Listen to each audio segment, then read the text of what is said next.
আসসালামু আলাইকুম। আজকে আমি করে দেখাচ্ছি নরমাল নুডলস দিয়ে এই রামেন রেসিপিটি। অবশ্যই এখন বাজারে কিন্তু অনেক পদের রামেন নুডলস পাওয়া যায়, বাট আমি আজকে নরমাল নুডলস দিয়ে করব। প্রথমে আমি চিকেনগুলো ভেজে নিচ্ছি। এগুলো অবশ্যই ম্যারিনেট করে রাখবেন। তারপরে এগুলো একটু লালচে আকারে ভেজে নেওয়ার পরে সেম তেলের মধ্যে আমি দিয়ে দেবো একটু রসুন কুচি, তারপরে দিয়ে দিচ্ছি পেঁয়াজ কুচি। পেঁয়াজ কুচি আর রসুন কুচিগুলো একটু ফ্লেভার আসলে, একটু লালচে আকারের হলে এতে দিয়ে দেবো চিকেন স্টক। আর অবশ্যই আপনারা চিকেন স্টকটাই দেওয়ার চেষ্টা করবেন, কারণ এতে পানি দিলে কিন্তু ফ্লেভারটা ভালো আসবে না। তারপর এতে দিয়ে দেবো চিলি ফ্লেক্স দেওয়ার পর এতে দিয়ে দেবো পরিমাণ মতো একটু চিনি, ট্যাঙ্গি ফ্লেভার আসার জন্য। তারপরে এতে দিয়ে দেবো আমি একটু ভিনেগার, অবশ্যই আপনারা লেবুর রসও দিতে পারেন। তারপরে দিয়ে দেবো একটু সয়া সস, টমেটো সস।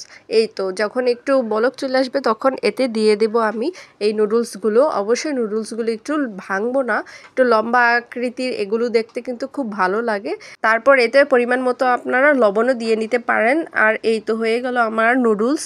আর এখন আমি এগুলো সার্ভ করব। এই তো আমি দিয়ে দিচ্ছি সেই চিকেনগুলো কেটে রেখেছিলাম। তারপর এতে দিয়ে দিলাম একটু হাফ বয়েল করা ডিম, আর যা সবজি ছিল তাই আমি দিয়েছি। এখানে আমার সবজি ছিল গাজর আর ধনে পাতাও দিতে পারেন। আমি দিয়েছি একটু পেঁয়াজের কুচি আর মরিচগুলো একটু ফালি করে, আর লাস্টে দিয়েছি একটু তিল, কালো আর সাদা তিল। ব্যাস হয়ে গেল আমার রামেন।